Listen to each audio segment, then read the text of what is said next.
There is a part of you that you buried a long time ago. Today, we talk about what it is quietly costing you to keep it buried and how, step by step, you can bring it back. Welcome to the Midlife Reinvention podcast, a podcast helping women in career and life transitions achieve clarity on their next steps so they can transform uncertainty into an energizing next chapter. I'm your host, Kavita Ahuja, and the founder of It's My Time Now Coaching. If you're wondering what's next in your career or life, you are in the right place. Through solo and guest episodes, you'll gain practical tips, tools, and inspiration to help you uncover blocks, gain confidence, and be, do, and have what you want. I rediscovered myself after the age of 50, and I know you can too. It's my time now to help you do just that. I'm so excited you're here. Let's dive in. In this episode, you'll discover 3 things. First, why so many capable women bury the one part of themselves that makes them feel most alive, and the reasons that we do it. Second, what burying your passions quietly costs you in your body, your energy, and your years as it becomes harder to emerge. And third, the exact way I walk a woman back to herself. The 4 circles we rediscover together so you can see how a buried passion becomes the very thing you give the world. So stay with me to the end because I'm going to show you how 2 very different women climbed the same path out. Hello and welcome back to the Midlife Reinvention podcast. It's your coach, Kavita. If you're new here, welcome to the family. Something brought you to this episode, and I'm so glad that you've came. And if you are a returning listener, thank you. I don't take it lightly that you're here to choose to spend this time with me here today. Today, I'd like to talk to you about something you have buried, a love or a talent, a part of yourself that once lit you up, that somewhere along the way you folded up and put away because life needed you to be practical or responsible or the person everyone expected you to be. It did not go anywhere. It is still in there. And today I want to talk about what it costs to keep it buried. And this is the part that I don't want you to miss, exactly how you can bring it back. So let me tell you about a woman I worked with. I will keep my client's details private, but her story is true. And I'm sharing this with you today because you may see yourself exactly in her story. She had built a very impressive life, a serious and successful career in the sciences. And I want to be clear about something here because it really does matter. She really loved it. This was not a woman trapped in a work that she hated. She had a genuine passion for her field, and for a long stretch of her life, it fit her. It was right for her, and it was hers. She was also raising children and running a household and holding a marriage together and doing it all and doing it very well. From the outside and from the inside too, for many years, it was a good life and a full life.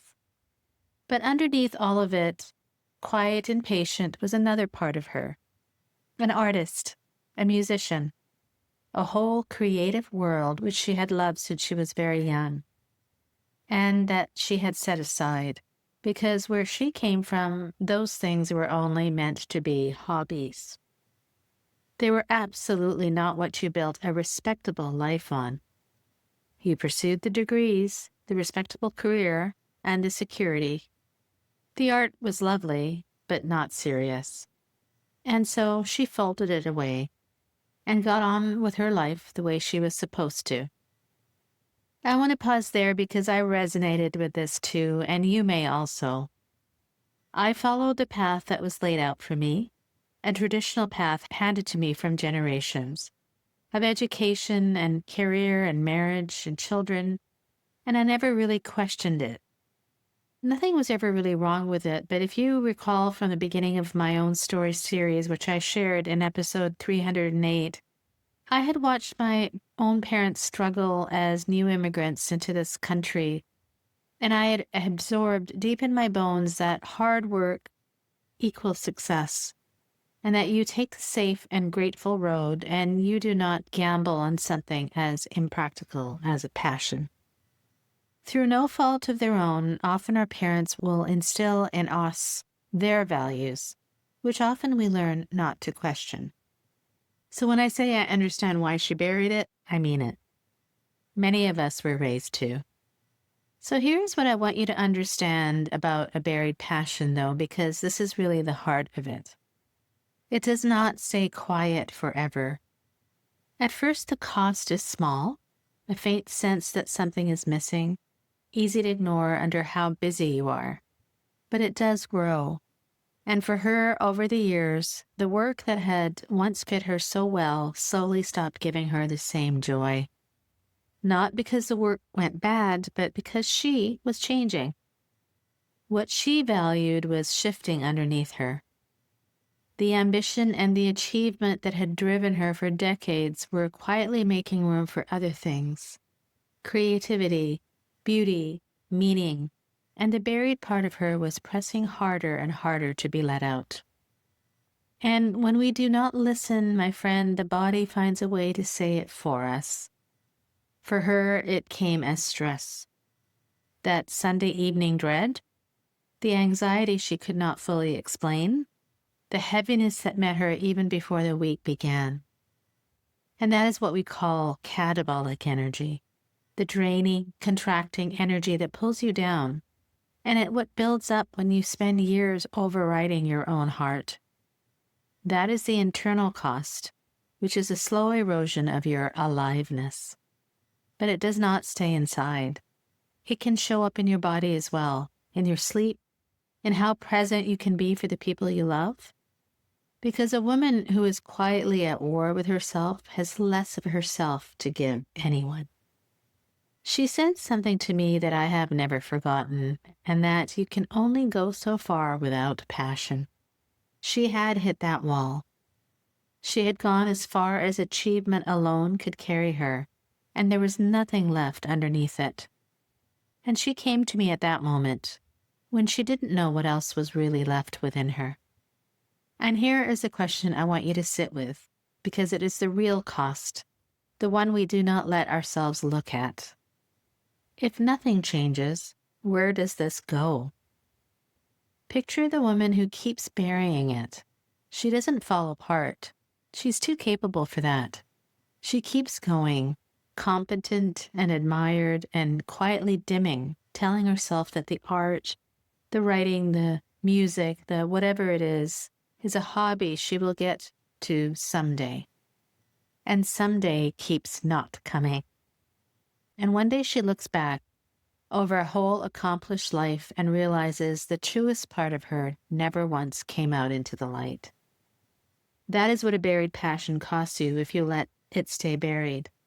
Not a dramatic loss, a lifelong one. When she came to me, she was very lost and in a deep well of negativity. The work was not to find meaning outside of herself. It was to dig up all the buried parts and finally bring them out into plain sight. So we worked, step by step, through each rung of the ladder, slowly excavating the parts of her that up till now were hidden. By doing so, she moved from that Sunday dread to the life she now loves. She didn't stumble into it. She didn't wake up one morning transformed. We climbed deliberately, one rung at a time, up what I call the pyramid of reinvention. And let me walk you through the way we walked it, because your climb may look like this too. We started with her strengths. What is she genuinely good at? The scientific mind was obvious, the analytical gift and the rigor. But I was listening for the ones she waved away. The talents that came so naturally to her, she's often stopped counting them or as talents at all. She loved to educate others, for example, especially children, about the wonders of science and how, even in art, you can see the repeatable patterns like a scientist does. That was the first rung, and even here the ache was present because naming your gifts out loud, after years of minimizing them, makes you grieve a little for how long you talked yourself into being small. Then we climbed to her passions, and this rung was tender because this is where the buried thing lives. I asked her what she loved, what made her lose all track of time, and slowly, almost shyly, the art came out. The music, the making beautiful things. And it wasn't small. She was truly gifted, and there was grief in it. Real grief, because admitting she had buried this for so long meant admitting to herself how many years she called it nothing. Naming a buried passion is not a light thing. It hurts on the way up, but it is the rung you cannot skip. Then we came to her values, and this is the rung where she saw herself clearly, maybe for the first time in years. We looked honestly at what she had valued a decade ago: ambition, status, prestige, achievement, the whole outcome-driven world she had been so good at. And then we named what she valued now in this chapter: creativity, beauty, honesty, kindness, community, education, caring for herself. And when we set those two lists side by side, not one of them overlapped, not one. And I watched that land on her because it is a painful, liberating thing to realize you have been living a set of values you outgrew years ago, running a life on rules that stopped being yours. And often it is due to the expectations of others. We often lose sight of who we truly are because of the layers of expectations, responsibilities, and guilt that we take on. But the moment a woman understands she is not broken and she was not ungrateful, but she has simply changed and never given herself permission to say so, is the moment everything changes. And then the fourth circle, her contribution, what the world needed that only she can give. And this is where it all started coming together for her.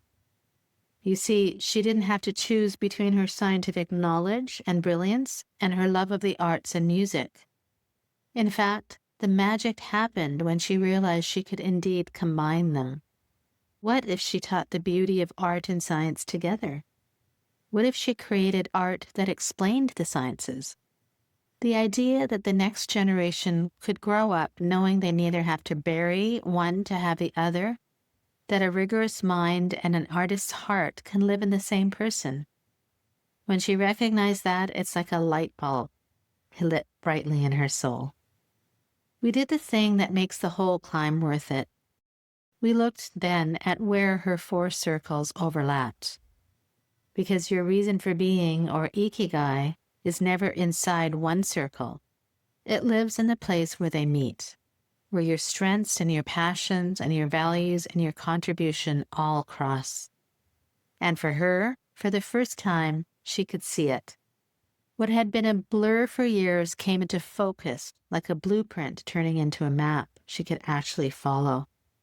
That is the top of the pyramid, and you can reach it because of every rung underneath it. It's not a bolt from the blue, it is a view you earn by climbing it. And when she saw it, the tears came, the good kind, the "it was right there in front of me the whole time" kind. Now I want to pull back for one moment because you might be thinking that this only worked because of who she happened to be. So let me tell you about another woman, the one some of you heard me talk about recently, who had climbed to the very top of the corporate ladder and felt completely empty at the top. Two women who could not look more different. One buried a passion under expectations until it turned to stress. The other followed the playbook she was handed all the way to the top and found nothing there. Different pain at the bottom, and yet we climbed the exact same pyramid, the same four circles, the same search for the overlap. Because the pain that sends a woman to me varies, but the way home is the same. And that is the whole point. This is a process, not a piece of luck, and it works from wherever your ache begins. So once she could see her path, something extraordinary happened.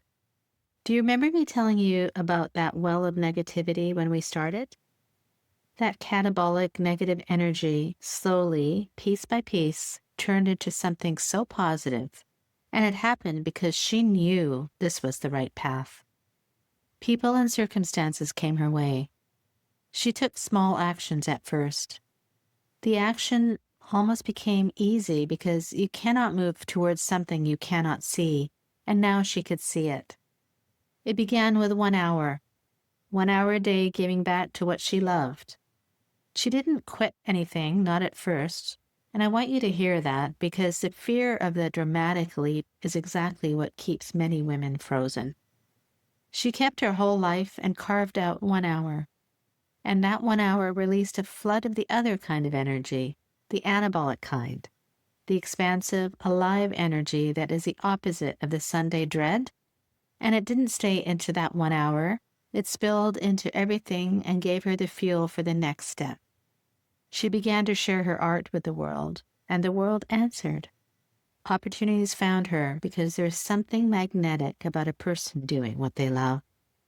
And her two worlds kept combining, the science and the art, growing into that contribution, the teaching, the giving of it to girls who would come after her.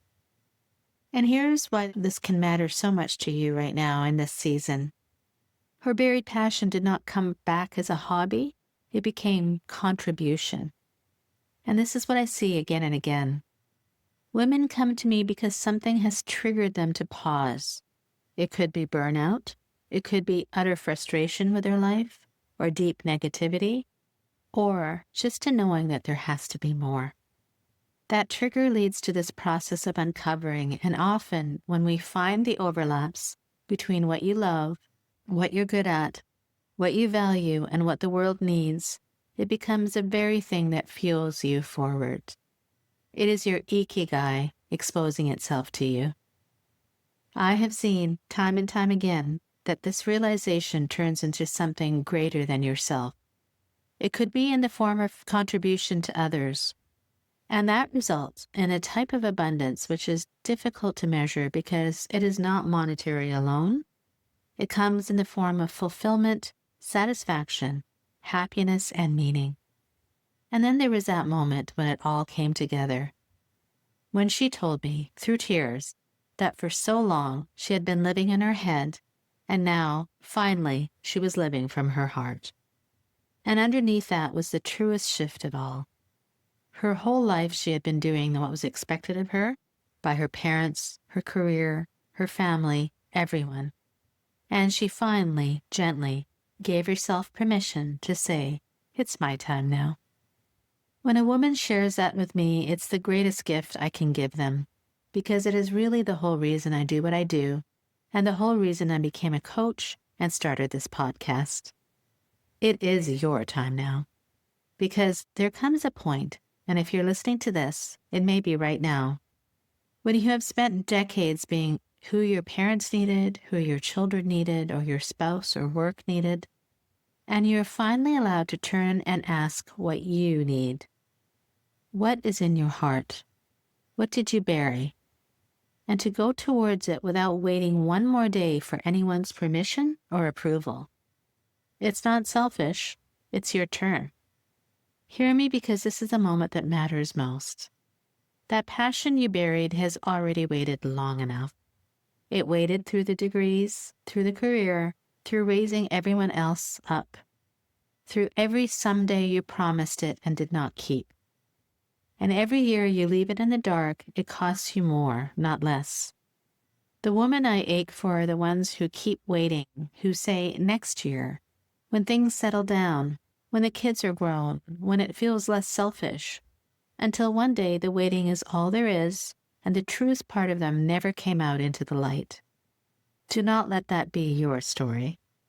Do not hand this passion one more year of silence, because quiet is exactly how it has stayed buried this long. I share these stories of my real clients with you to let you know that you are not alone. I've been there too, and you can listen to my story about exactly how I came through it.